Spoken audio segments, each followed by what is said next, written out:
ಯಾವ ಹನಿಗಳಿಂದ ಯಾವ ನೆಲವು ಹಸಿರಾಗುವುದೋ, ಯಾರ ಸ್ಪರ್ಶದಿಂದ ಯಾರ ಮನವು ಹಸಿಯಾಗುವುದೋ,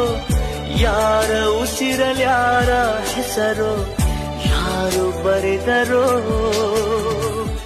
ಯಾರ